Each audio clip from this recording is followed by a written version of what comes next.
Bine v-am regăsit la o nouă întâlnire a orei instructorilor, aici unde încercăm să căutăm răspunsuri la multe întrebări din Biblie. Îi mulțumim lui Dumnezeu că putem să ne întâlnim în fiecare săptămână, îi mulțumim că avem vremuri de pace aici în țara noastră și putem să deschidem Biblia liniștiți. Nu știm cât timp vom mai avea vremurile acestea de pace, însă e bine să ne așezăm în mâna lui Dumnezeu și să studiem împreună cuvântul lui. Uh, Suntem în seara aceasta împreună cu cei care intră de obicei, da, dar și cu un invitat pe care îl cunoașteți, este îndrăgit, fratele pastor și profesor Marius Mitrache. Dânsul este profesor la Universitatea Adventus. Bine ați venit alături de noi. Ne bucurăm că sunteți din nou la studiu. Bine v-am găsit, mă bucur și eu că suntem împreună. Chiar mă bucur că suntem împreună la o temă intitulată Au venit sfârșiturile veacurilor. Mi-a plăcut așa cum a sunat, cum sună titlul acesta, Au venit sfârșiturile veacurilor. Cred că multe generații și-ar fi dorit să poată să spună lucrul acesta, au venit sfârșiturile veacurilor. În seara aceasta suntem împreună și apreciem pe cei care vor intra în online și intră în online pentru că ei ne urmăresc și comentariul pe care îl dau, nu știu, like-urile, poate share-ul pe care îl dau mai departe, dar împărtășesc și cu alții, lucrurile acestea ne ajută să fim tot mai vizibili și algoritmul acesta YouTube ne face mai prezenți în casele a cât mai multor oameni. În seara aceasta vreau să pornim direct în aventura studiului nostru și vreau, ca de obicei, să încep cu o întrebare pentru invitat. Cred că îl voi surprinde un pic cu întrebarea aceasta. Cum mai vrea, domn profesor, să-și amintească studenții de tine peste 20 de ani? Presupun că pământul ține 20 de ani, mai ține, da? Cum mai vrea să-și amintească studenții de tine? Ce să spună despre domnul profesor Marius Mitrache? Da, e o întrebare interesantă. Chiar anul viitor se fac 20 de ani de când predau la Oh. Adventus. În 2006 am început să predau și din prima generație au fost Nica Tiberiu, Gelu Poinariu, Cosmin Șerban. Ei au fost, erau anul 4 când am fost chemat să predau și chiar se fac 20 de ani. Extraordinar. Da, deci practic sunt 20 de generații cu care am avut contact practic uh, în școală. Acum, da, ar fi mai multe, uh, să spunem, calități pe care aș vrea să le țină minte studenții sau acum colegii pastori. Da, corect. Dar dintre toate, dincolo de partea asta moral-spirituală, este cumva o chestie logică. Da. N-aș vrea să merg pe ideea de competență, ci mai mult de autenticitate. Mhm. Îmi place să mă țină minte ca pe un om care este la fel și în fața publicului, că vorbim de TV, de biserică și ca și în privat. Să nu mă perceapă ca un om care este așa, nu neapărat duplicitar, dar așa, cu comportamente așa mai cameleonice. Și mie îmi place această tipologie comportamentală să fiu același peste tot. Altfel să pot genera încredere în ei. Asta mi-ar plăcea. Și sper că până acum au ținut acest lucru minte. Nu știu, acum Validinu, care acum și cu mine poate să spună mai multe. Da, și Vali poate da, veri, să spună că este adevărat ceea ce spui tu, dar și eu pot să spun lucrul ăsta. Te știu de foarte mult timp, da? Și Noi ne știm din anul 1998. da, Când da, ai venit la exact, Cernica, tu, exact. da, că eu am fost în E, 97. e ceva de când ne știm și chiar mă și gândeam, mă, cum vei răspunde la întrebarea asta și chiar ai calitatea asta, autenticitatea. Adică e un lucru pe care mi-aș dori să-l păstrez. Dacă l-ai avut anii ăștia când ai predat, sper să-l ai și din continuare, da? Pentru că e un lucru, mie îmi place valoarea asta morală, autenticitatea. Omul să fie același în toate ipostazele, să fie același. Mulțumim frumos, frate Marius. Domnul să vă binecuvinteze și să rămâi la fel de autentic, da? Mulțumesc mult. Bun, dragilor, Biblia, hai să mergem în studiul nostru. Biblia este plină de relatări și evenimente viitoare. Ca să putem să înțelegem adevărul prezent, Dumnezeu ne-a dat și cărțile Daniel, Apocalipsa, ca să înțelegem profeții, ne-a dezvăluit lucruri, dar Dumnezeu face lucrurile acestea, adică și împlinește profețiile și planurile sale, fără a încălca libertatea de conștiință individuală. Mie asta îmi place foarte mult, că Dumnezeu ne lasă libertatea noastră individuală și în planul lui noi ne încadrăm ca niște piese de puzzle care împlinește planul lui în preștiința lui. Aș vrea să încep eu cu prima întrebare și apoi o să-l las, vom face ca de obicei cu colegul meu Vali și aș vrea să pun eu întrebarea de duminică, da, la studiul nostru. Întrebarea ar suna cam așa: se poate evita mânia mielului? Dacă da, ce trebuie să facem pentru a fi printre cei care nu vor apa parte de mânia mielului?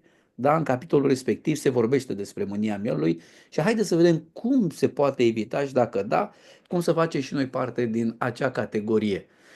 Vă rog pe cei care sunteți prezenți, aveți cuvântul și apoi vom da cuvântul invitatului.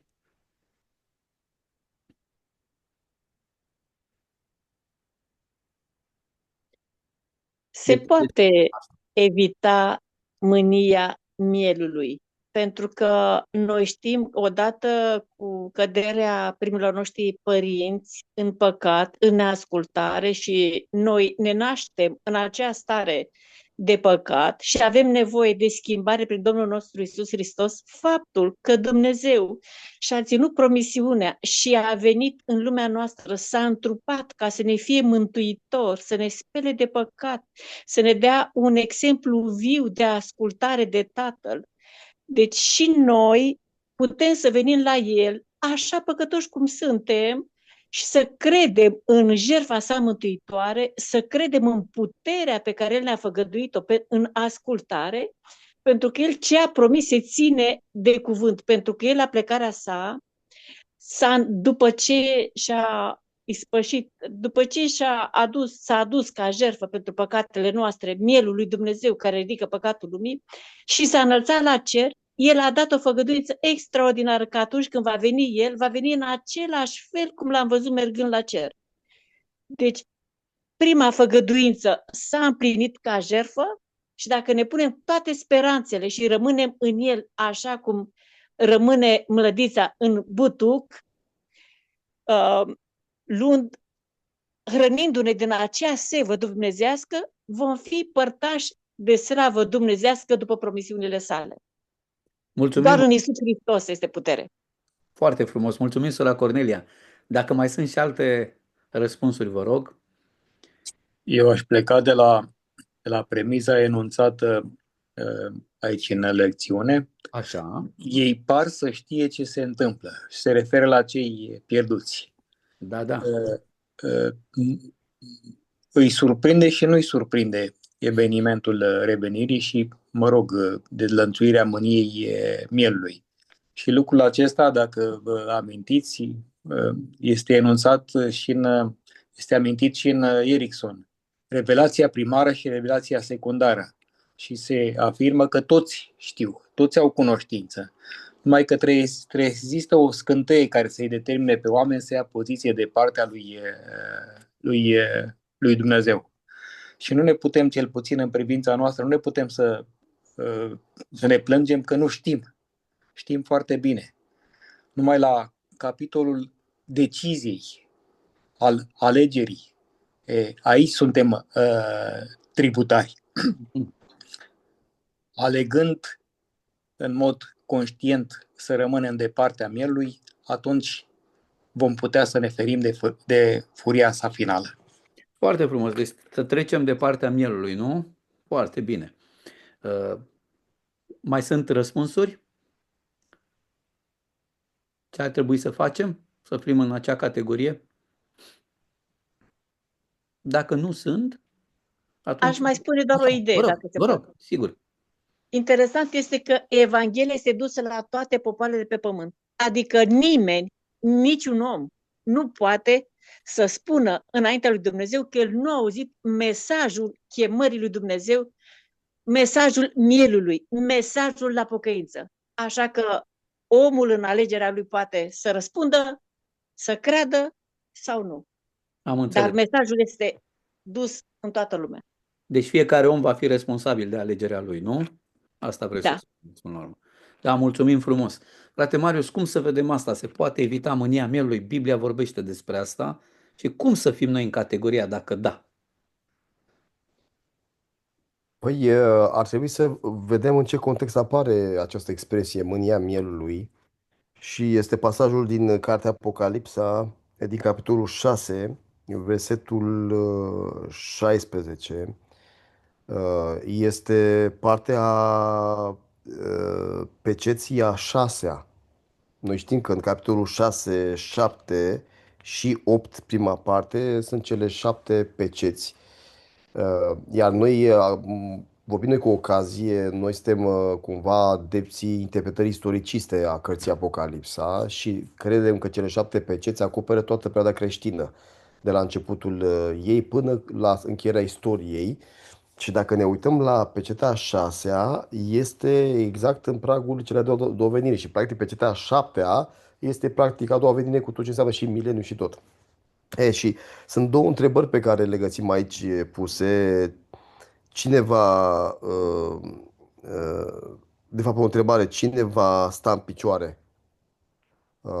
Cumva, cei care scapă de mânia mielului sunt cei care stau în picioare. Mhm. Și răspunsul la această întrebare este capitolul 7, care e o paranteză, pentru că e pecetea a 6 aici, apoi pecetea 7 tocmai în 8 cu 1. Deci întreg capitolul 7 este un răspuns la întrebarea cine poate sta în picioare, adică cine scapă de mânia mielului. Și chiar apare această expresie a sta în picioare în versetul 9, când se spune că acea gloată pe care nu putea număra nimeni era un picioare înaintea scaunului domnie. Și e clar că acest pasaj ne răspunde la întrebarea cine poate sta în picioare. Și răspunsul concret la întrebarea cum putem scăpa de mânia mielului este exact ce fac îngerii care pun pecetea pe fruntea slujitorilor. Adică când vorbim de conflictul sau de confruntarea finală dintre bine și rău, dintre mielul lui Dumnezeu și Satana, vorbim automat și de o reflectare pe pământ a acestei lupte între Biserica Rămășiței și fiarele și tot ce avem pe acolo prin cartea Apocalipsa. Și practic rămășița va fi o rămășiță sigilată și găsim ideea de sigiliu și în capitolul 14 dacă suntem atenți.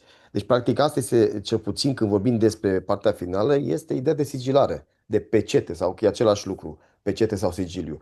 Și aici, mă rog, se poate discuta mult pe tema aceasta, dar poate cu vreo ocazie, cine știe, poate va fi vreun studiu care va trata mai pe larg pecetea lui sau sigilul lui Dumnezeu, care nu e doar sabatul, că e o chestie de închinare. Înseamnă caracterul lui Dumnezeu, înseamnă un mod de gândire, înseamnă o filozofie de viață. E mai mult decât atât când vorbim despre pecetea lui Dumnezeu. Asta e singurul mod, dacă ne uităm în cartea Apocalipsa, singurul mod în care se poate, sau prin care se poate scăpa de mânia mielului, pentru că nu va fi neutralitate, nu vor fi alternative multe. Mhm. Ești ori sigilat sau primești această pecete, ori ești. Și vă spun, eu sunt foarte preocupat de treaba aceasta, pentru că din ceea ce se observă în lumea astăzi, acum nu vreau să fac aceste premoniții, n-am premoniții și nu am fost adeptul acestor știri. Însă nu ar fi deloc, eu știu, nepotrivit ca dacă se există un conflict aici, cum e lângă noi Rusia cu Ucraina, mă rog, și cu Europa, Da, să da. se clar într-un război mondial să fie ultimul război pe pământ. Și această întârziere, dacă nu cumva poate fi această solie, dar Dumnezeu încă țineți vânturile ca să pun pecetea pe fruntea slujitorilor. Trebuie să ne gândim la orice conflict major ca potențial moment când îngerii țin vânturile ca să pună pecetea pe fruntea celor care fac parte din rămășiță. Și trebuie să fim foarte atenți la aceste detalii. Da, nu spun, adică nu vreau să fiu înțeles Da, ca da, fiind alarmist, dar trebuie să ne gândim foarte serios, pentru că cel puțin până în ultimii 10 de ani eu nu știu să fi avut un potențial conflict cu mize atât de mari ca acum. da. Mie mi se pare, eu apreciez foarte mult răspunsul, este și biblic, mi se pare și echilibrat, frate Marius, răspunsul pe care l-ați oferit și apreciez și aspectul ăsta pe care l-ai amintit la un moment dat, că nu există neutralitate, adică ori într-o parte, ori în alta, ori cu pecetea lui Dumnezeu, ori fără pecete și cu altă, da? Cu altă, un alt sigiliu, nu al lui Dumnezeu. Mulțumim foarte mult, chiar, chiar apreciez răspunsul. Vali? Mergem mai departe. Sub împărțirea de luni, evangelizarea făcută de noi. Și întrebarea de discuție aici este următoarea. De ce rezultatele evangelizării lui Noe nu ar trebui să ne descurajeze în dorința noastră de a vesti Evanghelia? Da? Ne reamintim cu toții că Noe, după ce a lucrat la corabie și a și predicat în timpul acesta peste 100 de ani, au fost doar cei din familia lui, da? Soția, cei trei băieți și nurorile care au ascultat mesajul.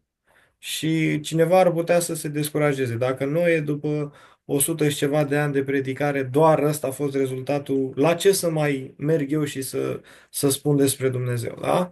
De ce să nu fie asta gândirea noastră? De ce nu ar trebui să ne descurajeze rezultatul ăsta din timpul vieții lui Noe în viața noastră personală, în misiunea pe care vrem să o facem fiecare? Dintre cei care sunteți împreună cu noi, aveți primul cuvânt.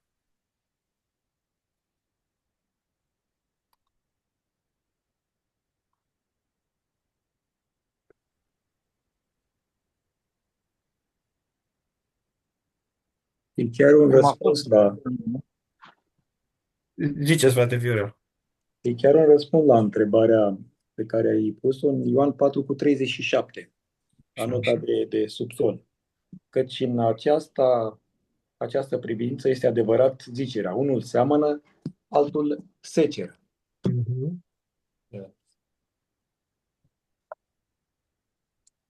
Da, și în pilda celor 10 fecioare, 5 au fost înțelepte și 5 neînțelepte. Deci lucrarea lui Dumnezeu se face, iar în nunta fiului de împărat, când au fost 4 categorii care au refuzat intrarea la nuntă, totuși stăpânul a zis robilor, duceți-vă la drumul și la gardul și s-au umplut casa. Deci chiar dacă pe timpul lui Noe a eșuat din cauza respingerii conștiente a soliei de a intra în corabia salvării, totuși vedem prin pildele Domnului Hristos că el vede prin ochii profetici că jertfa lui aduce mult rod și prin pildele respective i s-a umplut casa. Așa că să nu trebuie să ne descurajăm că solia lui Dumnezeu și jertfa mântuitoare aduce o mulțime de mântuiți ca nisipul mării. Mulțumim frumos, sora Cornelia. Mulțumim, frate Viorel, mi-a plăcut și ideea. Unii seamănă, alții udă, Dumnezeu face să crească, alții seceră. E important să ne facem treaba, da? Chiar dacă poate nu vedem rezultatele în timpul vieții noastre sau nu vedem așa mari rezultate, e important să nu ne descurajăm. Dacă mai este vreo idee, dacă cineva mai vrea să spună o idee la subîmpărțirea de luni, nu ar trebui să ne descurajăm, pentru că, în primul rând, noi avem o responsabilitate de Dumnezeu față de copiii noștri, de familia noastră. Noi avem o datorie să-i creștem, să-i educăm, să-i instruim conform legii lui Dumnezeu și aceasta necesită răbdare, necesită multă rugăciune, atenție. Aici cred că ar trebui să avem mare grijă și să ne uităm. E ușor să faci evangelizare online, acolo unde nu te cunoaște oamenii sau știu în ce țară. Dar adevărata evangelizare, eu cred că este în familia mea, unde copiii, soția, mă văd așa cum sunt. Adică aici nu mă pot ascunde că sunt altfel sau să pretind că sunt altul. Așa este. Mulțumim frumos, frate Cristian. Mai mă gândesc la un aspect. Anume că, așa cum spunea autoarea inspirată, faptele lui Noe au condamnat lumea de atunci. Și mă gândesc la un posibil răspuns la întrebarea pusă, că odată cu trecerea timpului, mesajul lui Noe a pierdut din intensitate, din puterea asupra oamenilor care erau nepăsători, care erau iubitori de plăceri de lume, iubitori de plăceri. Și nu l-a luat în considerare, numindu-l ca atare un nebun, pe neprihănitul Lot. Da, mulțumim frumos și pentru această idee. Dacă mai este vreo idee, dacă nu, frate Marius, cum să vedem? De ce rezultatele evangelizării lui Noe nu ar trebui să ne descurajeze în dorința noastră de a vesti Evanghelia? Pentru că nu trebuie să gândim cantitativ toată treaba aceasta cu misiunea. De regulă noi avem această înclinație și cumva este o logică și aici, pentru că în general în viață noi lucrăm mai mult pe aceste concepte cantitative. Când vorbim despre uh, banii pe care îi avem ca salariu să fie cât mai mulți, logic, cine spune că nu vrea, înseamnă că nu e autentic, că vorbeam de autenticitate, dar vrem să întărim cât mai mulți ani, chiar dacă uneori nu sunt de calitate, vrem să facem cât mai multe lucruri, mă rog, și putem să continuăm lista cu aceste chestiuni. Însă Dumnezeu merge 300 de mii sau câți erau, au rămas cu 300 de inși, adică totuși aici Dumnezeu demonstrează că el le preocupa mai mult de calitatea lucrării, de esență. Acum e adevărat. Și aici trebuie să fac o paranteză explicativă. Când spun că nu cantitativ, asta nu înseamnă că nu sunt importanți oamenii. Ca să nu spunem, domnule, majoritatea nu ne interesează, important eu și familia mea și după mine potopul. Nu. Fiecare individ este important în ochii lui Dumnezeu. Dumnezeu tratează planul mântuirii în mod individual și pentru el fiecare individ, fiecare om este un univers în sine. Uh, și chiar dacă ipotetic doar un om ar fi fost pierdut de-a lungul veșnicilor, tot o durere mare era pentru Dumnezeu. Însă, atunci când vorbim despre noi ca lucrători, sunt două chestiuni importante aici. Fratele Costache a amintit, trebuie să recunoaștem că prima noastră răspundere, familia, și nu e simplu. Ia gândiți-vă că în cazul lui Noe, el vorbea despre un potop pentru care nu avea un element de referință. Adică până atunci nu fusese nici ploaie pe pământ, cum spune Scriptura, și nici măcar nu, la nivel conceptual nu înțelegeau ce înseamnă treaba aceasta. Și să vii cu astfel de solie nu putea fi dovedită nici istoric, în istoria lor, nici științific, pentru că nu aveau instrumente să măsoare, nu aveau, mă rog, când noi lucrăm foarte mult pe zona empirică, pe observații, nu observau nimic. Și apoi gândiți-vă că băieții lui nu erau născuți când a primit solia. Între timp s-au născut și băieții lui, s-au și căsătorit. Acum, întrebarea mea e cum au reușit să le atragă pe fetele alea, ce-au fi zis părinții fetelor, bă, voi mergeți în familia unui nebun, că sora îi spune că era un fel de bătrânel cam nebun pentru foarte mulți oameni. Și totuși a reușit cumva să-i determine pe cei din familie să rămână în corabie. Probabil că și autoritatea parentală era mai mare în acea vreme. Că am văzut pe urmă după ce au ieșit din corabie, n-au fost nici copiii cei mai credincioși unii dintre ei. Mă rog, când vorbim de noi astăzi, familia este prima biserică. Asta trebuie să înțelegem. Chiar era un studiu ipotetic că dacă în Biserica Adventistă fiecare familie ar fi reușit să ține copii în biserică, acum eram peste 100 de milioane la nivel istoric. Da, e adevărat, dar acum trebuie să înțelegem că fiecare are voință proprie. Însă trebuie să, aparentul eșec al lui Noe, trebuie să-l observăm prin prisma ceea ce spune Geneza în capitolul 6 la început, că toate întocmirile gândurilor erau în fiecare zi numai spre rău. Este o trăită degradare. Toate gândurile erau în fiecare zi numai spre rău. Era foarte complicat să convingi o astfel de generație. Acum, nu spun că nu e la fel și acum, însă sora chiar amintește când vorbește despre lucrătorii, în special pastori, ca ei să nu fie atât de mult preocupați de rezultatele muncilor. Asta e treaba lui Dumnezeu și treaba Duhului Sfânt când vorbim despre convingerea oamenilor. Treaba noastră e să semănăm. Și eu nu trebuie cumva să măsor activitatea sau să îmi stabilesc norma în funcție de rezultatele pe care le am, ci în funcție de mandatul lui Hristos. Asta e important pentru că noi, în general, și eu sunt pastor și am fost și în districte unde nu am fost deloc eficient. Și acum Lucian știe, Vali știe și el acest lucru și câțiva care ați fost implicați, cum e fratele Viorel, calotă mai mult în misiune, poate și alții, nu știu, dar și uneori te desumfli și te descurajezi, mai ales că sunt și investiții serioase la un moment dat. Și la un moment dat avem tentația să judecăm așa ca la o firmă. Dacă merg lucrurile, dacă sunt rezultat, dacă nu, vedem cum evaluăm. Dumnezeu nu abordează așa lucrurile. Uitați și lucrarea lui Hristos, din perspectiva statistică, a avut un eșec. Peste ani și ani se observă că au fost foarte mulți oameni care au venit la Hristos după ce au trecut niște ani. De aceea eu adică trebuie să ne formăm pe zona aceasta, să gândim în perspectiva aceasta a unui ordin primit. Nu e treaba mea să stabilez rezultatele și să mă comport în funcție de rezultate. Treaba mea e să semăn asta, să Evangheliei. Și asta e foarte important să înțelegem acest aspect și apoi să mergem și pe ideea de complementaritate. Eu ca individ nu pot să plac tuturor, nu pot să am eficiență la toate categoriile de oameni. Uh, poate să marchez anumiți oameni, dar poate sunt și alți colegi sau alți oameni care își pun amprenta asupra altora. Și trebuie să privim complementar acest lucru al Evangheliei, cum spunea Pavel, nu? Unul a semănat, altul a udat, dar Dumnezeu face să crească.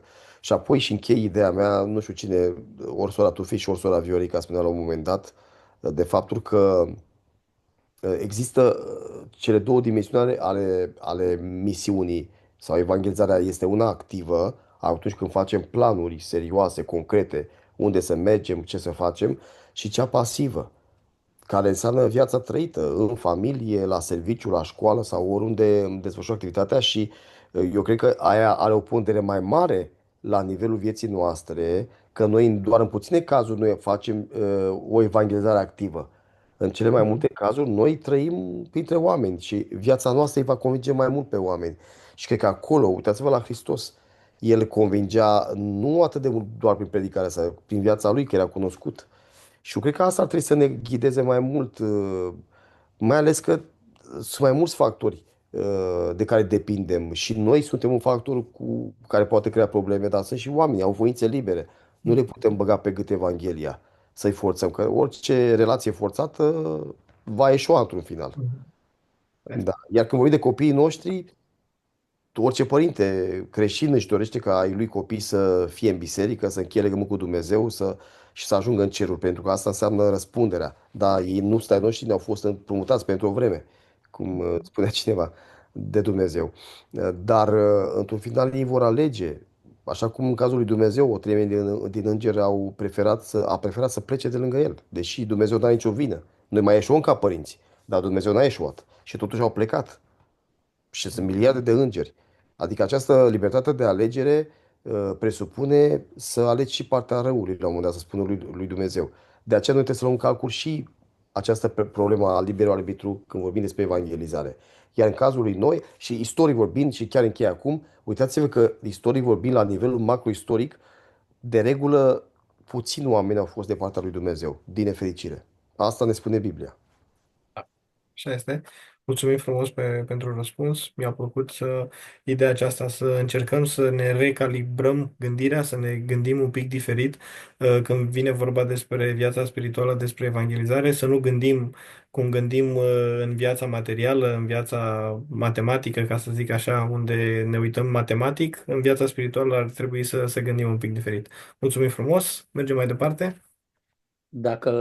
Dacă până acum am studiat despre Noe și generația lui, da, și haideți să mergem un pic și la două cetăți care sunt bine cunoscute, chiar legendare pentru răutatea lor, da? Istoria Sodomei și a Gomorei, două cetăți de câmpie, două cetăți ce au fost distruse de foc ce a căzut din cer. Aș vrea să dezbatem un pic o întrebare la capitolul acesta. Ce lecții putem învăța noi, generația noastră, da, din istoria Sodomei și a Gomorei? Ce lecții putem învăța de aici? Pe cei care sunteți prezenți, vă rog, haideți să încercăm un răspuns, apreciem ideile dumneavoastră. Ce lecții putem învăța noi din istoria Sodomei și a Gomorei? Sunt lecții? Una din lecții este că păcatul este foarte înșelător și de multe ori nu ne dăm seama de cât de distrugător este, pentru că atunci când alegem să facem lucrul acesta, ne face orbi. Adică era o istorioară că atunci când când omul alege ispitirea celui rău, este ca și cum ar fi învelit cu o pătură și se simte bine acolo. Dar după ce se ia pătura, își dă seama cât de gol și cât de neputincios. Deci păcatul este atât de hidos încât distruge starea inimii noastre și nu ne mai vedem atât de păcătoși. Tot așa a fost și în timpul acela. Oamenii trăiau în același curs al vremii, mâncau, beau, ca pe timpul lui Noe, a fost și în timpul Sodomei. Își permiteau orice, exact cum a fost în timpul lui Noe, de gândurile erau îndreptate în fiecare zi spre rău, tot așa este și la Sodoma și Gomora. Și culmea este imoralitatea. Inconștiența aceasta a imoralității este un păcat foarte grav, pentru că este imoralitatea la nivelul trupului, păcatul cu trupul, dar și păcatul cu mintea. Așa cum spunea Domnul Hristos, numai dacă te uiți. Și dincolo de imoralitatea aceasta fizică este imoralitatea spirituală. Să credem că suntem credincioși, că stăm toată ziua și studiem și cântăm și ne rugăm și medităm și vorbim și altora, dar viața noastră personală să nu fie într-o stare după voia lui Dumnezeu. Da, mulțumim, sora Cornelia, și apreciem lecțiile pe care le-a spus. Reținem, da, reținem imoralitatea, a spus dânsa, problemele pe care le-au avut cei de acolo. Dacă sunt și alte lecții pe care le putem învăța, Da, o lecție eu o văd aici, vă rog. ca și în cazul cel de la potop, Sodoma și Gomora a atins limita pusă de Dumnezeu. Mhm. Cumva harul nu mai putea, Duhul Sfânt nu mai putea lucra în inima celor oameni. Iar Dumnezeu nu trece peste limita aceasta pusă de El. Un verset din Biblie spune: neprihănitul Lot își chinuia sufletul în cetatea aceasta. Deci a atins limita pusă de Dumnezeu. Mulțumim, frate Cristian. Chiar e o idee profundă la care trebuie să medităm. Mulțumim. Și mi-aș permite să citesc un verset din Ezechiel care ne face o idee, plus că sora White ne ajută în acest sens. Dacă îmi permiteți, Sigur. iată care a fost nelegiuirea surorii tale Sodoma: era îngânfată, trăia în belșug, într-o liniște nepăsătoare. Stepa Domnului, când descrie despre cele două cetăți, erau așezate într-un punct strategic pe unde treceau foarte multe caravane, erau un loc de popas, era atât belșug, atât de binecuvântate erau aceste cetăți, încât oamenii de acolo nu aveau era într-o nepăsare totală, nu aveau nicio activitate. Lipsa de activitate i-a determinat pe ei ca să ajungă unde s-a ajuns. Și dacă citim cumva și în capitolul 19, mi se spune că de la cel mai mic până cel mai în vârstă, deci toți au fost atinși de aceste pofte trupești. Lipsa de activitate, cu toate celelalte, așa cum s-a subliniat, poate duce unde a dus aici la pedeapsa și judecata divină. Mulțumim, frate Mircea. Deci lipsa de activitate, indiferența, ați mai spus și mândria. Mulțumim. Mai încercăm alte răspunsuri? Mai avem alte idei? Dacă nu, frate Marius, cum să vedem noi lucrul ăsta? Și ce lecții putem învăța din istoria Sodomei și a Gomorei?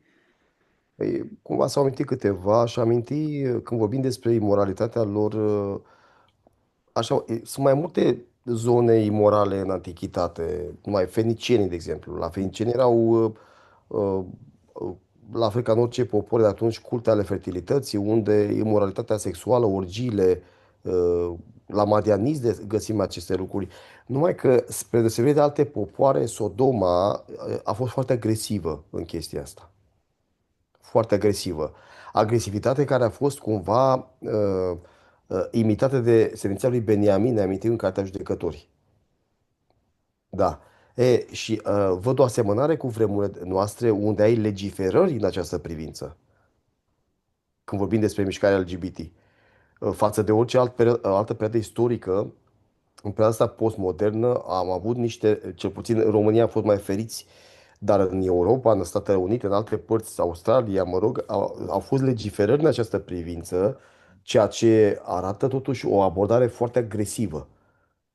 Și asta mi arată că se apropie timpul distrugerii. 1, 2.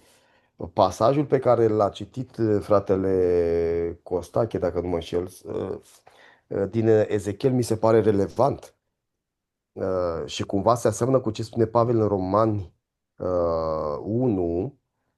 Aici ni se spune că Sodoma era îngânfată, trăia în belșug, într-o liniște apăsătoare și ea și fiicele și nu sprijina mâna celui lipsit. Și ca urmare a acestei nepăsări și a belșugului au început să facă lucruri nepermise, urăciuni. Pavel spune în Romanul 1 că cei care au respins revelația naturală sau secundară, cum s-a numit mai devreme, au ajuns să se închine la făptură, nu la Creator, și au ajuns să facă urăciuni.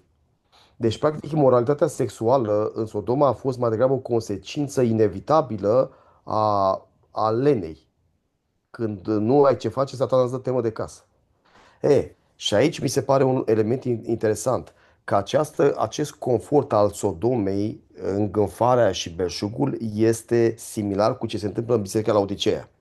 Mhm. Dacă ne uităm în cartea Apocalipsa, e aceeași imagine, fiindcă zici, sunt bogat, m-am îmbogățit, nu duc lipsă de nimic. Aceeași atitudine de autosuficiență, de nepăsare față de alte lucruri și nu știi că ești așa și așa. Este o problemă foarte serioasă și cred că aici ar trebui să ne gândim foarte serios la noi. Și când vorbim de la Laodicea, nu mă gândesc doar la Biserica Adventistă. Ne gândim la ultima generație. Dacă vorbim de cele 7 biserici și am luat cele 7 perioade, deși asta e o aplicație mai degrabă. Este aceeași chestiune. Pentru că, într-un final, aceste practici urâte sunt doar niște manifestări, niște roade ale păcatului nostru fundamental, care înseamnă distanțare față de Dumnezeu, străinare față de Dumnezeu. Și să nu ne fure ideea că dacă avem un comportament ireproșabil și avem așa etichetă frumoasă în societate, înseamnă că suntem și curați. Nu, sunt oameni cu mintea mizerabilă care se abțin. Adică la noi de obicei sfințenia se obține prin abținere de la cele rele. Nu atât de mult prin imitarea, prin roada Duhului. Și aici se ajunge la caractere duplicitare. Cu mintea ai multe lucruri, dar, mă rog. Și aici ar trebui să fim foarte precauți, că tocmai autosuficiența, belșugul, așa cum Laodicea, au creat premisele unui astfel de comportament. Și vreau să închei cu ideea, Sorai spune, abordând nu doar Sodoma, abordând și păcatul din Madian atunci când au fost invitați israeliții la acea petrecere idolată și care s-a terminat cu manifestări sexuale idolatre. Ea spune că a fost ultima ispită pentru popor înainte de intrarea în Canaan și la sfârșitul vremii, înainte de intrarea în Canaan ceresc, va fi la fel cea mai cruntă ispită și nu este o întâmplare că acum, mai ales apariția internetului și accesul liber la tot ce înseamnă pornografie și la alte lucruri în societate, generează un comportament total imoral în oameni care se gândesc doar la acest lucru. Și asta sora spune că va fi ultima și cea mai cruntă ispită înainte de încheierea istoriei Pământului.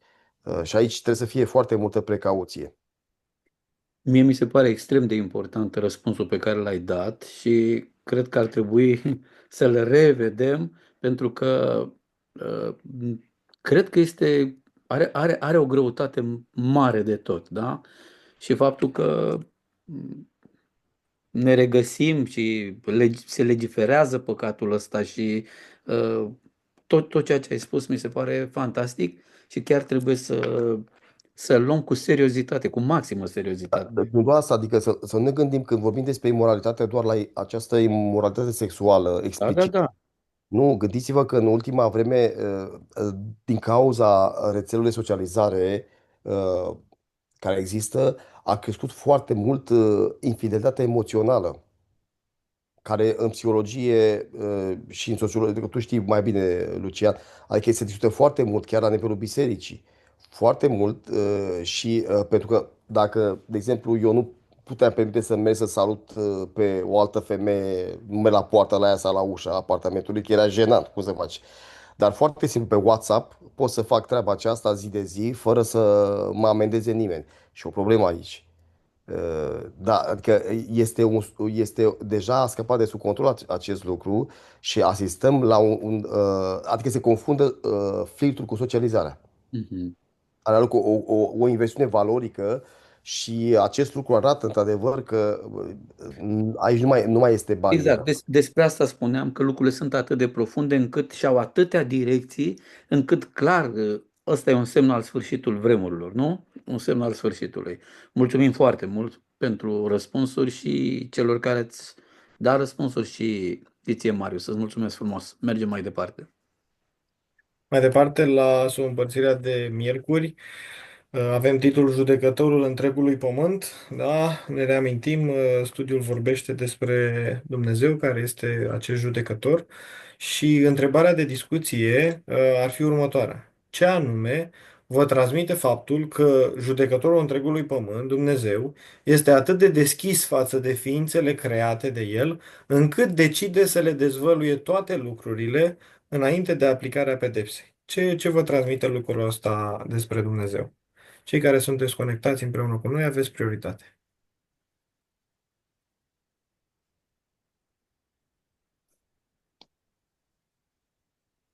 Pentru mine nu doar că este o bucurie, ci și un privilegiu extraordinar să fac parte din această biserică, deoarece cunoscând Biblia, îl cunoști pe Dumnezeu și Dumnezeu nu face nimic fără să-și descopere taina sa prorocilor. Așa cum a existat o arcă în timpul lui Noe, oamenii puteau să se salveze. A fost o rugăciune acolo când Avram a mijlocit înainte de Dumnezeu pentru salvarea Sodomei. Dumnezeu, înainte de a pedepsi, de a arăta judecata sa dreaptă, El oferă posibilitatea de a fi salvat. Și lucrul ăsta mi se pare fantastic. Și este. Mulțumim frumos, frate Cristian. Altcineva? Mai este o idee? Cum percepem pe judecătorul întregului pământ, pe Dumnezeu? Cum vedem modul în care judecă El lucrurile? El judecă de așa natură lucrurile încât nu ține ascuns nimic față de robii săi. Dumnezeu nu este un Dumnezeu al secretelor în ceea ce privește cunoașterea salvării noastre.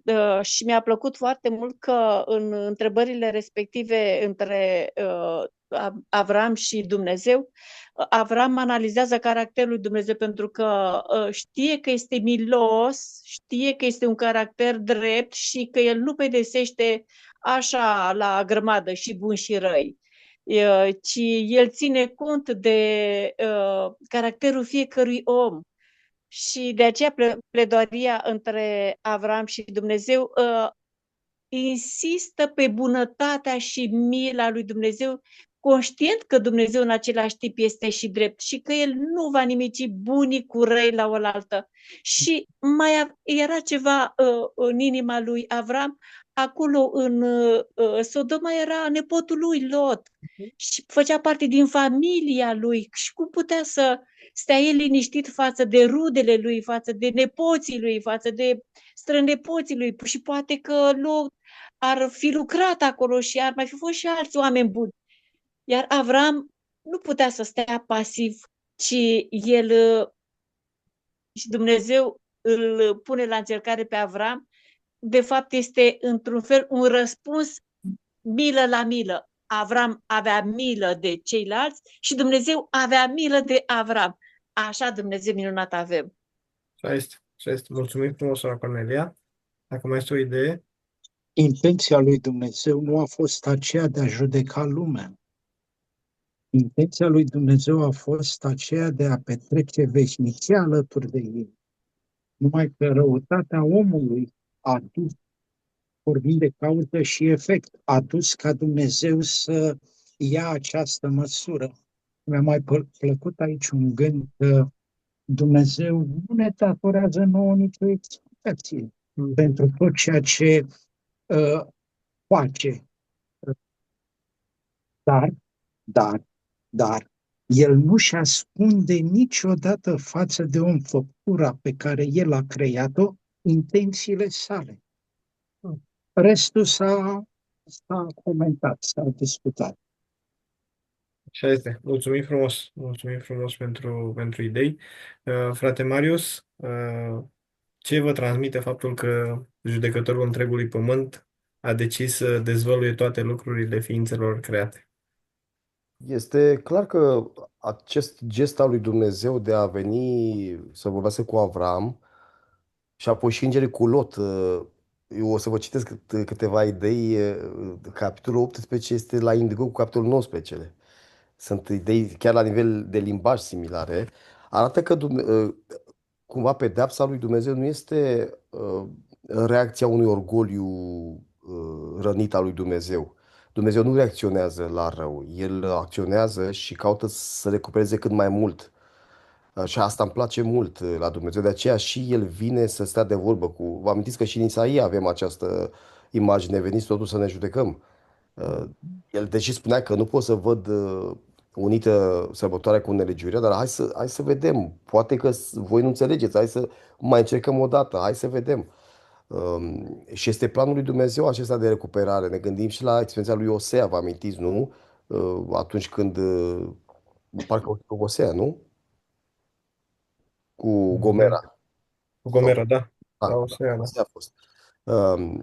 Și observați faptul că lui Avram îi sugerează cumva indirect să negocieze cu Dumnezeu, între ghilimele, și să accepte Dumnezeu că chiar dacă sunt 10 inși în Sodoma, acum nu știm ce populație avea, dar câteva mii cred că erau, poate 10 de mii, nu știm că nu e populație foarte mare la acea vreme, dar să cruți o cetate afară din cale de păcătoasă, așa cum spune în Geneza, dacă nu mă înșel, 13, pentru 10 oameni mi se pare magistral. Mi se pare că aici se vede că harul întrece dreptatea lui Dumnezeu. Din nefericire nu s-au găsit 10 oameni acolo și vă spuneam și nu vreau să țin mult. Că Lot cumva se comportă ca Avram la indigo, sunt cele două rapoarte. De exemplu, mi se spune că Avram ședea la ușa cortului, Lot ședea la poarta cetății. Când l-a văzut Avram, când i-a văzut alergat înaintea lor, când Lot i-a văzut pe înger, s-a sculat și l-a ieșit înainte. S-a plecat până la pământ Avram, s-a plecat până la pământ și Lot. Dacă ne uităm. Nu trece pe lângă robul tău, spune Avram, intrați în casa robului vostru, spune Lot. Să vi se spele picioarele și să vă odihniți, spune Avram, spălați-vă picioarele, spune Lot. Da, și mai sunt câteva, le-a pregătit masa, spune Avram, le-a pregătit o cină, Lot. Da, unde e soția ta, întreabă pe Avram, unde sunt oamenii aceia, întreabă, care au venit. Sunt foarte, nu insist, dar am o listă, nu mă țin minte de unde am luat această listă, am scris cu pixul, în urmă cu mulți ani, Avram mijlocește pentru Sodoma, Lot mijlocește pentru Țoar, de exemplu. Adică se vede clar aici că în ambele instanțe lui Dumnezeu îi place ideea de mijlocire. V-am zis că și Moise are același lucru, mijlocește. Și găsim ideea de mijlocire și rugăciune de mijlocire și în Noul Testament. Și asta mi se pare că Dumnezeu se coboară la noi, la nivelul nostru și, între ghilimele, negociază cu noi. Și asta nu pentru că Dumnezeu nu-L cunoaște, dar Dumnezeu vrea să ne includă în acest plan al Lui de recuperare. Și noi să devenim agenți recuperatori. Asta mi se pare foarte, foarte frumos din partea lui Dumnezeu și e și pentru noi, pentru mântuirea noastră. Adică eu îmi dau seama că ca pastor am avut eu în primul rând nevoie de pastorație și apoi cei pe care i-am păstorit. Da, da, cam Frate asta. Marius, dacă îmi permiteți, nu ca o completare la ceea ce ați subliniat dumneavoastră, Ioan, capitolul 17, este rugăciunea de mijlocire a Domnului Isus. Și vreau să mai amintesc un aspect, anume acela că Îngerul Domnului, care a vizitat în capitolul 17 din Geneza 18, în Vechiul Testament, Îngerul Domnului nu este nimeni altul decât Domnul Isus Hristos. Ca să lămurim la grupă. Mă Da, da, scuzați că da. am intervenit peste dumneavoastră. Nu e o problemă. Păi terminasem oricum, nu e o problemă. Da, așa este. Mulțumim frumos pentru idee, mulțumim pentru gânduri. Avem un Dumnezeu minunat și chiar dacă e judecătorul întregului pământ, e un judecător drept și un judecător căruia toate națiunile îi vor da dreptate pentru că vor înțelege că a procedat așa cum trebuie. Mergem mai departe. Vorbim despre mijlocire, vorbim despre un judecător, înseamnă că trebuie să fie și o judecată, nu? Vorbim despre o judecată și mulți oameni vorbesc despre judecata lui Dumnezeu. Dar astăzi vorbim acum, spre final, despre judecata preadventă și aș vrea să definim un pic conceptul acesta. De fapt, ce este judecata preadventă și de ce nu ar trebui să ne temem de ea. Mergem în capitolul 7 din Daniel și în alte cărți biblice, dar hai să vedem ce este judecata preadventă și în al doilea rând, dar cum ar trebui sau de ce nu ar trebui să ne temem de această judecată? Vă rog, cu curaj, spuneți-vă ideile. Judecata preadventă este judecata care începe cu casa lui Dumnezeu, începând cu Avraam și până la încheierea timpului de har, toți aceia care și-au luat asupra lor jertfa mântuitoare a Domnului Hristos și au crezut în jertfa mântuitoare, se va ține de la 1144, se vor deschide cărțile înaintea scaunului de judecata lui Dumnezeu, când pe scaun stă cel îmbătrânit de zile și pe norii celui vine unul care seamănă cu Fiul omului, adică Domnul Hristos. Iar această judecată nu trebuie să ne temem pentru că avem pe Domnul nostru Iisus Hristos ca mijlocitor. El este avocatul, apărătorul nostru. Și atunci când dosarul vieții noastre ajunge la bara judecății, cărțile se deschid. Care sunt aceste cărți? De fapt, este o carte, Legea lui Dumnezeu, cele 10 porunci, cartea legii după care suntem judecați, că noi suntem judecați după fapte, suntem mântuiți prin har, dar suntem judecați după faptele noastre. Cărțile cu faptele bune și faptele cele rele, când orice se va duce la judecată, chiar ceea ce nu se vede la suprafață, dar în gândurile noastre, în ascunzișurile noastre, în întunericul nostru sau lumina noastră, toate se vor duce, vor merge la judecata lui Dumnezeu. Și atunci când omul păcătuiește, dar îi pare rău de greșelile făcute și vine înaintea Domnului Hristos și pledează în rugăciune pentru iertare, atunci Domnul Hristos ridică mâinile și spune: sângele meu a murit și pentru omul acesta. Și cartea vieții, iar cei care nu au fost găsiți vrednici sunt trecuți în cartea morții.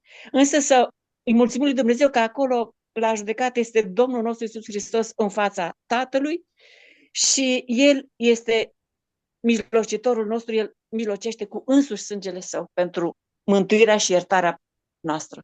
Mulțumim, sora Cornelia, ați adus câteva elemente din judecata aceasta preadventă.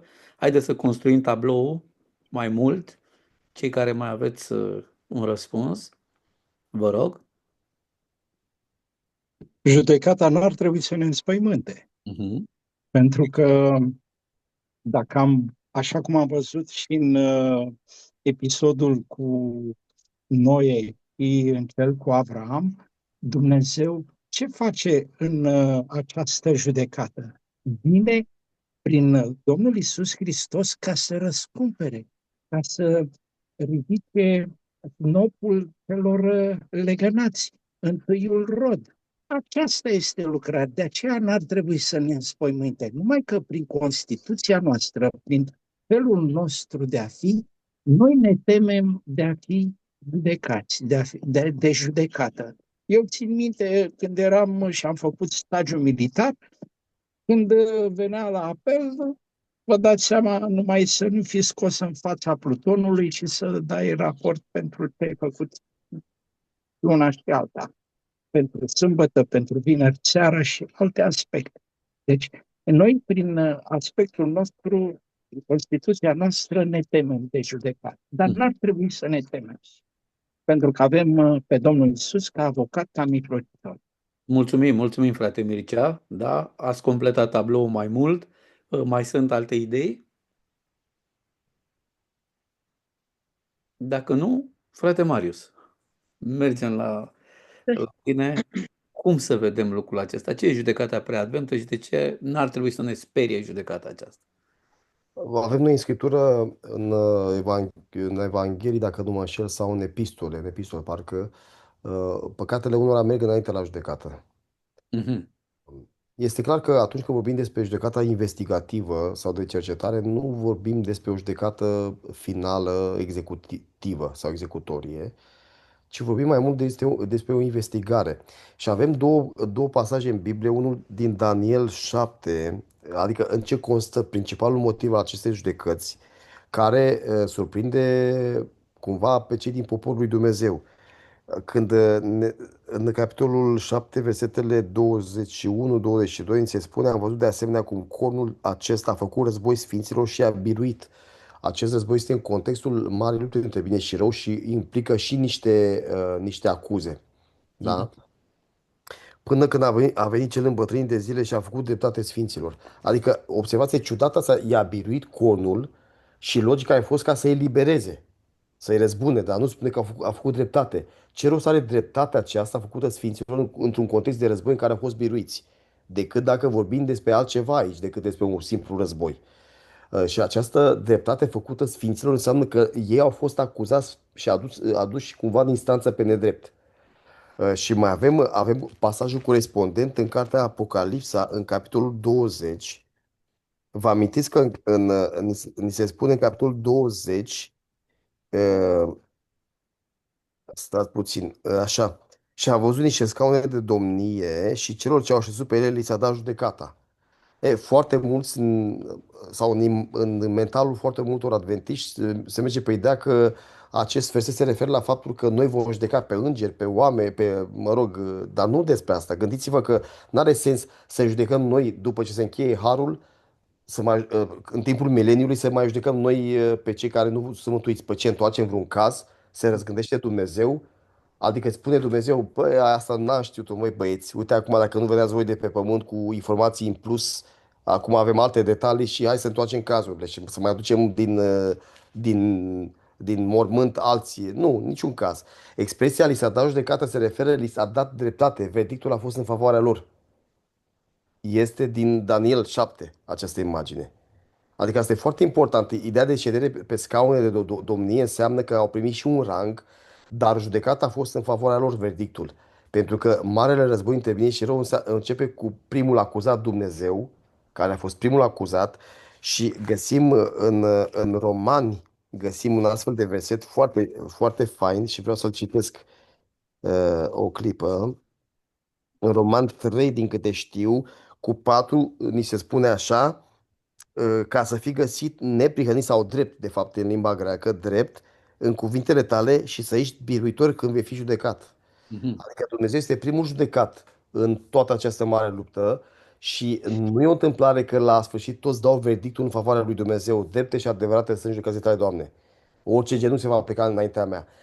Pentru că Dumnezeu vrea prin tot planul mântuirii, El a arătat că pe lângă faptul că legea este una corectă și nu este arbitrară, acțiunile sale au fost unele foarte corecte.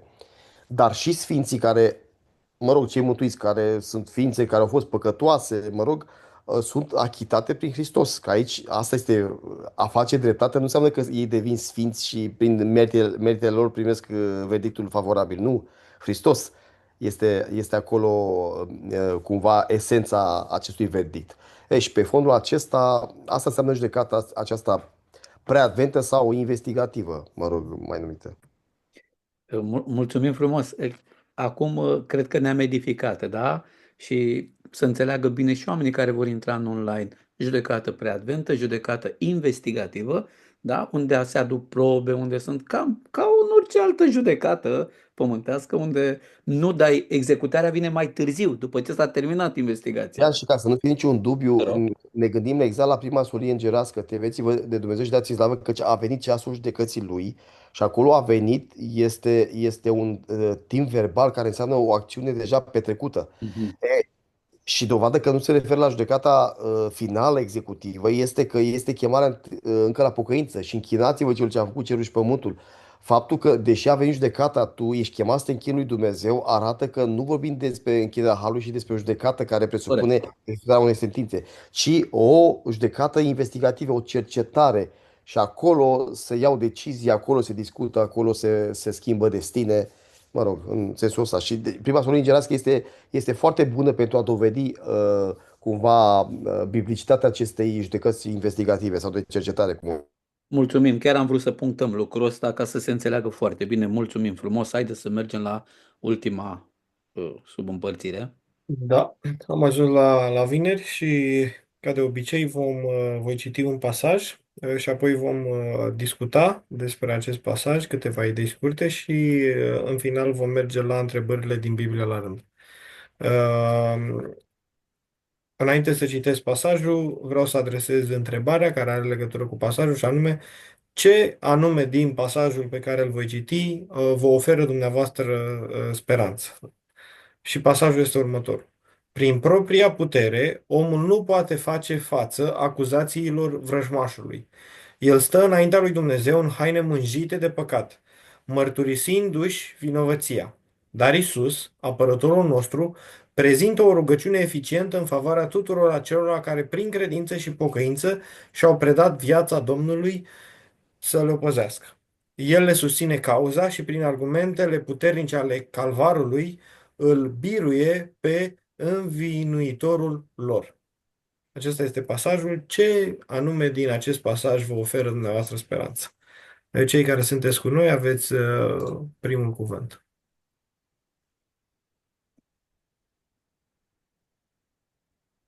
Popul nu poate să facă față acuzațiilor vrăjmașului însă avem pe Domnul nostru Iisus Hristos, ceea ce a făcut El la Calvar pentru noi, moartea Domnului Hristos în locul nostru, neprihănirea Lui în locul păcătoșeniei noastre, biruința Lui, care ne dă biruință și noi, prin toate acestea ne dau speranță că Iisus Hristos a făcut totul și noi trebuie să ne predăm Lui și să ascultăm în toate de El. Așa este. Mulțumim frumos. Altcineva, dacă i-a mai plăcut ceva din pasajul acesta, dacă e un gând care îi oferă speranță.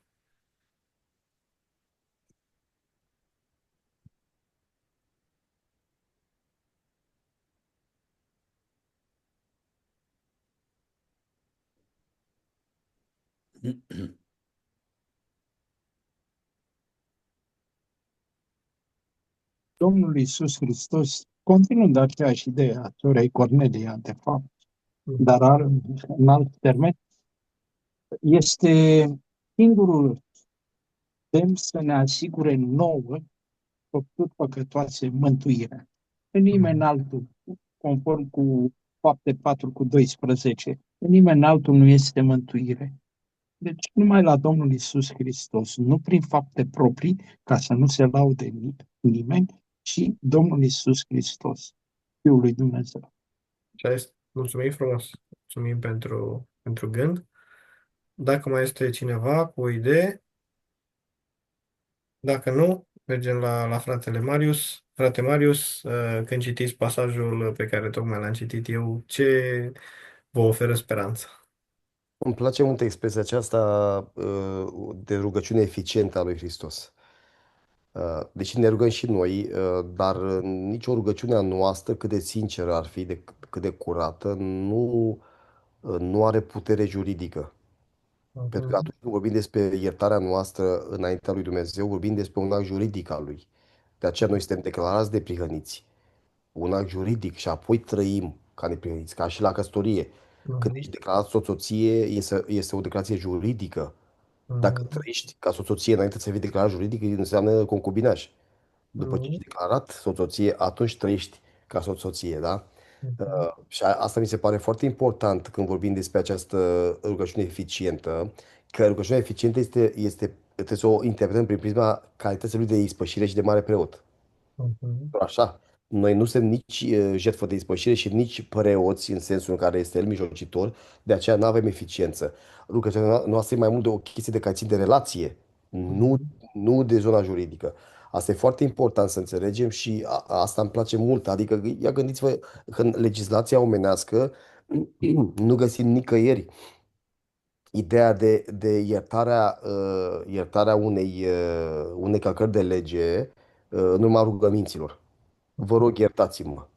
mhm, Dacă, de exemplu, la chestiuni ușoare, judecătorul are clemență, este pentru că el iartă în virtutea autorității lui, nu în virtutea rugăminților tale.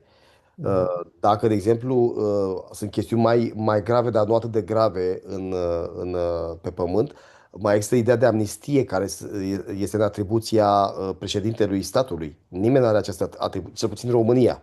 mhm, E adevărat că nu o dă pentru orice derapaj, că dacă sunt criminali în serie, aia nu primesc amnistie în veci. Însă, amnistia lui Dumnezeu este pentru orice păcat.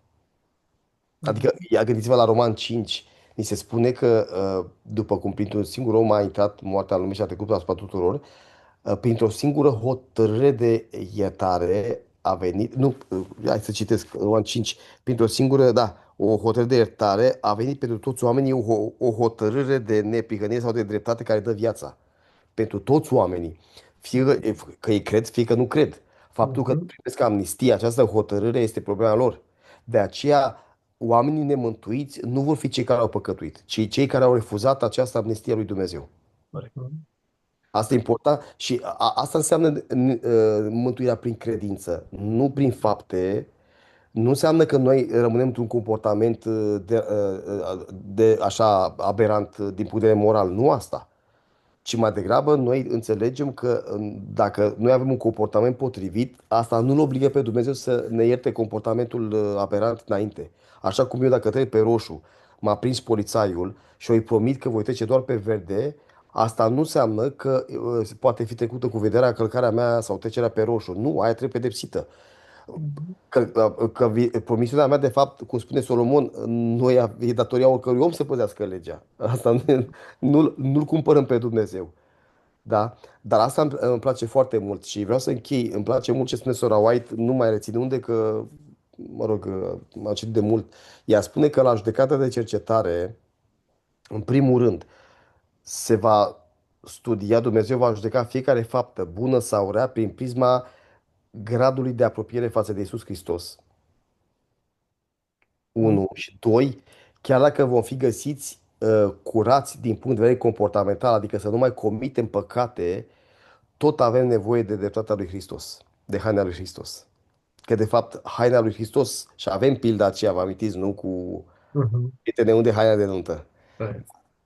Adică sunt lucruri care ne ajută să înțelegem că Hristos e totul când vorbim despre acest lucru și să nu ne temem cumva că am scăpa, am plonja în zona aceasta a unui har ieftin. Nu, nici pe departe.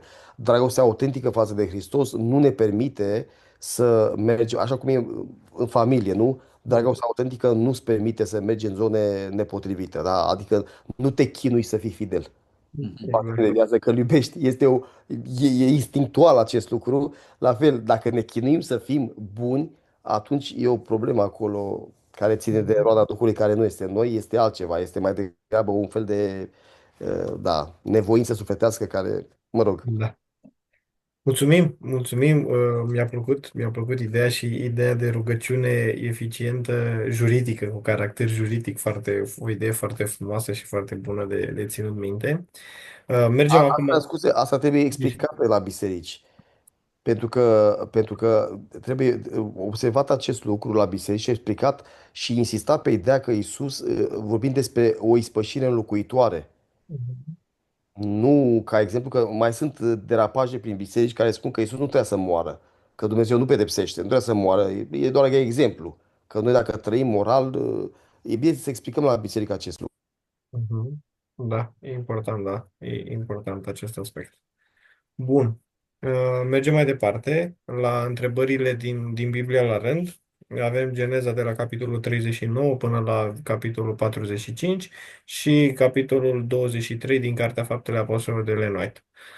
Cei care sunteți conectați și ați citit, vă invit să deschideți microfoanele și să mă ajutați cu răspunsuri scurte. Prima întrebare. Ce slujbă și ce grijă avea Potifar? Căpetenia stăjerilor nu avea altă grijă decât să mănânce și să bea. Exact. Așa este, frate el. A, 39 cu 1 și 6. exact. Așa e și referința 39,6. Bun, mergem mai departe. Întrebarea 2. Găsește un exemplu de bucate egiptene pregătite pentru faraon.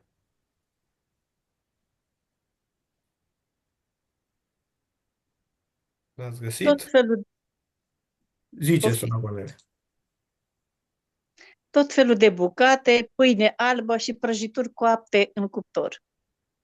Așa este. Așa este. În Geneza 40,17, exact așa scrie cum a zis dumneavoastră și e un exemplu de bucate pregătite pentru faraon. Bun, întrebarea numărul 3.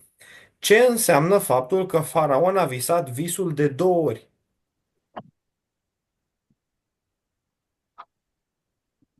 Patruzeci și unu cu 32. Înseamnă că lucrul este hotărât din partea lui Dumnezeu și că Dumnezeu se va grăbi să-l aducă la îndeplinire. Așa este, sora Luminița, mulțumim frumos. M-a zis și referința 41,32, foarte bine. Întrebarea 4. Ce fel de mâncare le-a dat Iosif la prânz fraților lui?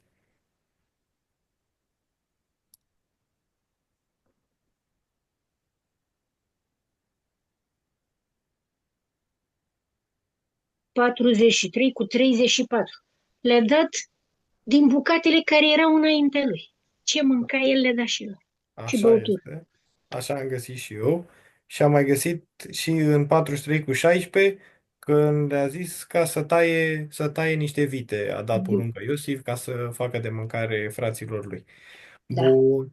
Mergem la întrebarea numărul 5, întrebarea din Cartea Faptele Apostolilor de Ellen White. Ce i-au spus atenienii lui Pavel despre Socrate?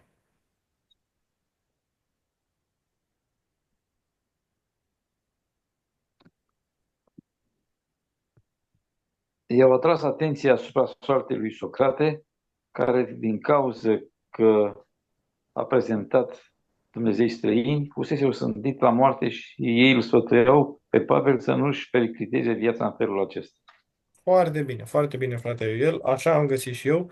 Uh, și Socrate prezentase Dumnezei străini și a fost osândit la moarte. Mulțumim tuturor pentru răspunsuri. Domnul să ne ajute să avem în continuare obiceiul acesta de a studia Biblia, de a studia și câte o carte din spiritul profetic. Frate Lucian? Îi mulțumim lui Dumnezeu că am avut o seară frumoasă, o seară în care am studiat. Personal chiar m-am simțit bine, cred că și dumneavoastră la fel. De aceea vă mulțumesc la toți cei care ați răspuns și la cei care ați stat acolo, încă n-ați răspuns. Poate data viitoare aveți curaj. Frate Marius, mulțumim foarte mult pentru prezență, pentru răspunsuri, pentru autenticitate. Se spune că autenticitatea nu înseamnă să fii perfect, ci să fii real. Da? Să fie așa cum ești, nu perfect, ci real. Domnul să vă binecuvinteze familia, să rămâi la fel de real și întotdeauna să ai inima aceasta când te chemăm să spui prezent, da? Când se poate, că știm că sunt multe alte lucruri, dar ne-am simțit onorați să fii cu noi în seara aceasta. Le mulțumesc celor din online că vor intra, că vor privi emisiunea, că o vor da mai departe, o vor împărtăși, că ne vor da, nu știu, vreo reacție, că este bună, că este rea. Și dacă vedeți ceva ce nu-i potrivit, spuneți-ne, încercăm să ne îmbunătățim. Până la urmă, așa cum am spus, nu suntem perfecți, dar suntem perfectibili. Rămânem cu o chestiune pe care vreau să o avem în mintea noastră, și anume că au existat momente în care judecățile lui Dumnezeu au venit, cum a fost potopul, cum a fost Sodoma, cum a fost Gomora, și așa cum am studiat noi, au venit sfârșiturile veacurilor. Și vreau să rămânem cu imaginea aceea pe care a spus-o fratele Marius. Haideți să ne apropiem mai mult de Isus, de Domnul nostru, să ne apropiem de El, pentru că la judecată acolo va fi salvarea, în jurul Lui. Și probabil, nu, cu când ne-am lipit mai mult de Isus în tot ce înseamnă mental, sufletește, acțiuni, cu atât probabil că va fi mai bine. Rămâne o întrebare la care vreau să medităm ca o întrebare, dar sunt cuvintele pe care le-a spus Dumnezeu, dar prin Apostolul Pavel. Astfel, dar, cine crede că stă în picioare, să ia seama să nu cadă, în 1 Corinteni, da? 10 spune. Hai să medităm săptămâna aceasta la lucrurile acestea. Dumnezeu să vă facă mult bine tuturor pe data viitoare.